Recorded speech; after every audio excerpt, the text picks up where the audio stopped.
Thanks for staying with us on the Sports Show. Well, three more of the greats that we did this year, Baz, on our montage. Nick Roker, Jade Rawlings, Jamie Broadbent and Greg Quinn. I know Quinny, one of your favourites, mate. Yeah, Quinny, yeah, he certainly is. Let's see what they had to say. Welcome back to the Sports Show. Of course, it's the SANFL, mate. The finals are revving up. The team that won it last year, one of my favourites, Norwood, for lots of different reasons. Didn't quite make it. Nearly squeezed in there at the end. I think they scared a few teams along the way. But I think in 2 or 3 states it's happened to the GX as well. So. Geelong, of course, didn't make it this year. And we know that Sydney just limped in. North didn't make it, and Norwood. So there's a bit of a pattern there. Yeah. But it's not the coach's fault because he's here in front of us and we want to be star players. Nick Roker and Jade Rawlings. Thanks for coming in, fellas. No worries. Tough season for you, mate. Frustrating? I was talking about this yesterday. It's been a very challenging season, frustrating with some results along the way, but you can't win every year. And what it took for us to achieve what we got done last year took a lot out of everyone, and it took a while for everyone to be at full fitness at the start of this year, which had an impact.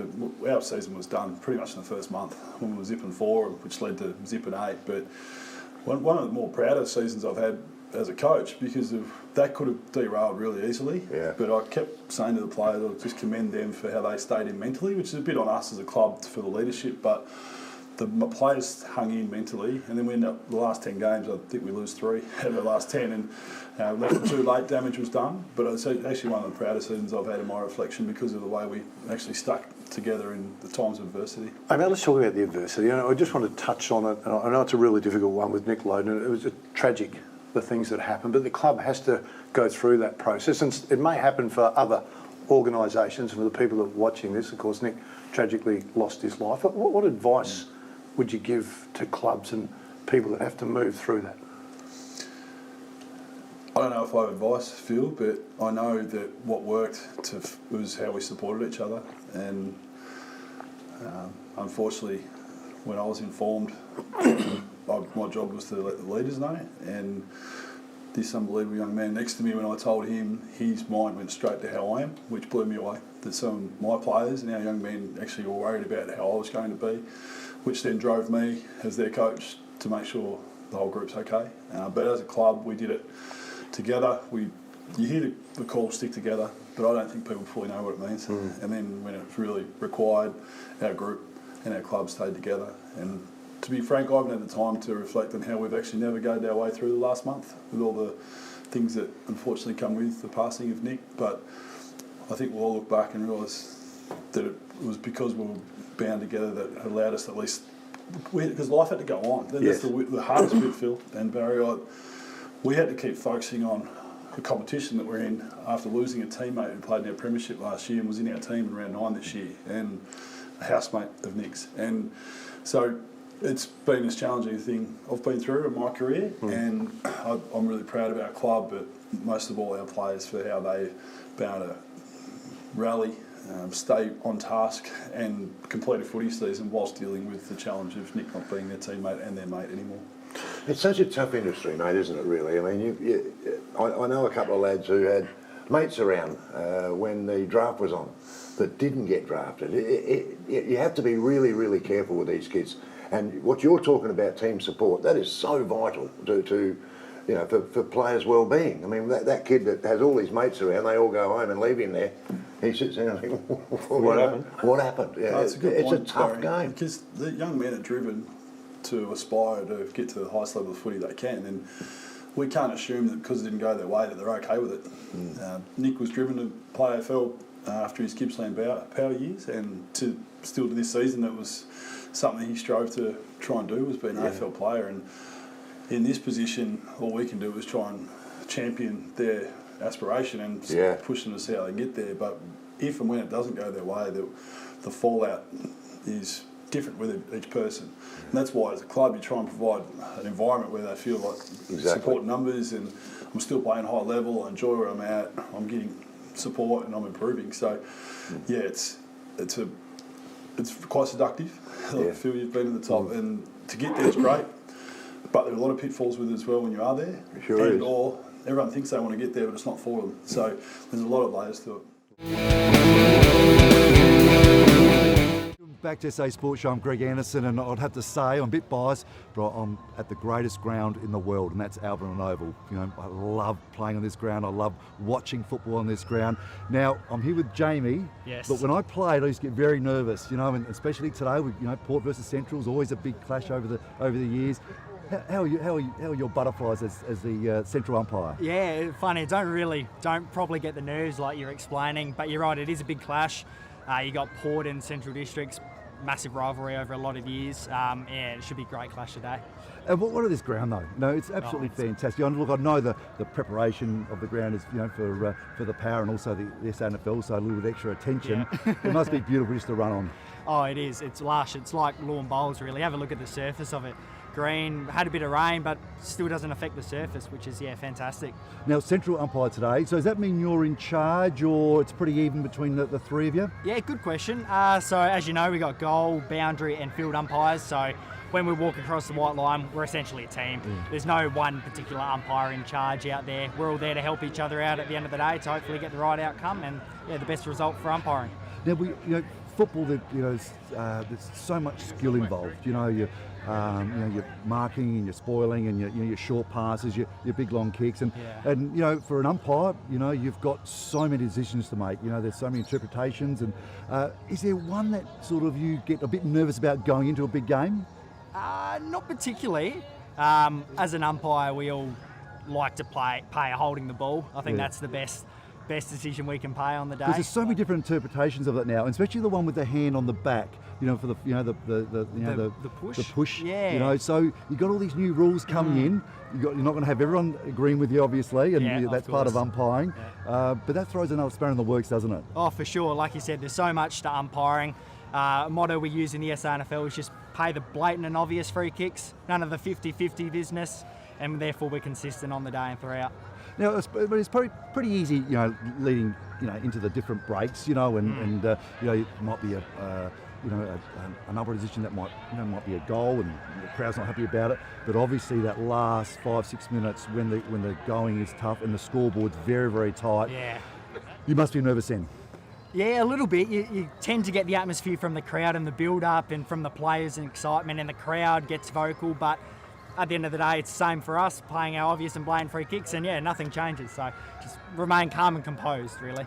Some of the best games that you felt that you've umpired, or actually some of the best games that you've umpired, and it's just been a spectacular game. Yeah. Probably the closer games. Yeah. Always a lot more exciting because there's a lot more at stake. So therefore, you lift with the game too, and you run a little bit harder, and you move inside a little bit more, or you push the boundary line. You just do the extra sort of stuff when you feel the heat's going, and you've got to really be at the top. Your fitness has got to be at the top as well. I mean, that's you'll be covering a lot of ground today. If it was me, I'd be that nervous thinking, I won't even get to the 10-minute mark. But you've got an hour 20 or 40 ahead of you. Yeah, it is a lot. Field umpires, we cover about 12 to 14 a game. So not quite as elite as the midfielders do, but we still cover a lot of ground over the game. How many kilometres you'll cover today? About 12 to 14, depending on the game. So that's a lot. So pre-season wise, obviously it's as tough as what you hear, for the players that we're playing out there today. Yeah, for sure. We've got our time trials and our benchmarks we need to meet, and a lot of our pre-season starts, well back in December, January, similar to the players, and it's a lot of running. As you can imagine, a lot of running.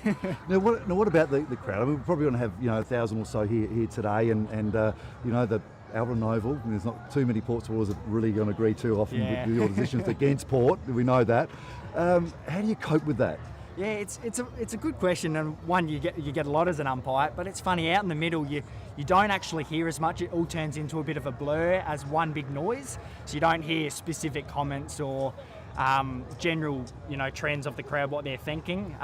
It's because they would be thinking, no, well, it's not me. Yeah, it's not me that no, it's going to be another player. Yeah, exactly. So you don't actually you hear a lot, but you don't actually hear what they're saying as such. So it doesn't really have much of an influence on you. Drag our next guest back in. We had him in last week. We got him in because we ran out of time to get to some of the really important stuff because we thought we'd covered the really important stuff. Then we realised he still had a lot more to talk about. Greg Quinn, thanks for coming back, mate. No worries, Phil. One of the things we wanted to touch on was your dad, of course, a legendary bloke. I was very fortunate to work with Russell Ebert, got to know Russ really well, and he always spoke with a great fondness about your dad, and not a lot of people knew the relationship between Russ and Bob, did they? No, there was a close bond towards the end of Dad's life. Russell would visit my father in the war vets quite regularly, and my sisters who would go up and see Dad, they'd walk in the room and there's Russell Ebert in Dad's room, and Dad was had dementia towards the end of it, and we used to always sometimes say to Russell, "What's Dad been talking about?" But Russell was a big part of Dad's life towards the end of his life. He was just a wonderful person. Yeah. For those of you who are unaware, I mean, your dad, Bobby Quinn, is obviously a legend at Port Adelaide. He had the stand named after him, where the precinct now sits and whatever. Won a Magarey, went away to war, won a military medal, came back and won a Magarey medal. But this is quite staggering, really, given the injuries that he suffered in the war and being told that he may never play again. That's a story that I love. One of the great stories of Bob Quinn. You want to elaborate on that for me? Dad was in Tobruk at the time and surrounded the Germans out the front and Tobruk Harbour at the back, and they had to break through this barbed wire, and it was a long pipe. There's a certain name, I can't just recall the name of this pipe bomb, and anyway, they had to put it through the barbed wire and exploded it, and it pulled the barbed wire apart, and then the troops could go through. Well, Dad's mission was to break this barbed wire, and I think out of his squad there were 15 or so, 2 or 3 of them got out. Dad took the last run for the bomb, grenades flying. Anyway, the bomb went off and they broke the barbed wire, got through, but Dad got seriously wounded in his leg, shrapnel wound in his leg, taken away from the field back out to the hospital. Dr. Rowan, I think his name was, got Dad on the operating table, somehow found out that Dad was a footballer, and virtually Dad was begging him not to cut his leg off, and anyways, didn't cut his leg off, and time went on, got repatriated out of it, went to New Guinea, got wounded twice more in New Guinea, came back home, played footy again. Why he would want to do that, I don't know. Played for the state in this particular year after the war. I think it was at Carlton. I'm not sure whether it was at Carlton or MCG. South Australia versus Victoria. Yeah. After the game, knock on the door. The doorman in those days, yes, what do you want, sir? This guy standing there, big, well-dressed man. My name's Dr. Rowan, and I just wondered if I could see Bob Quinn.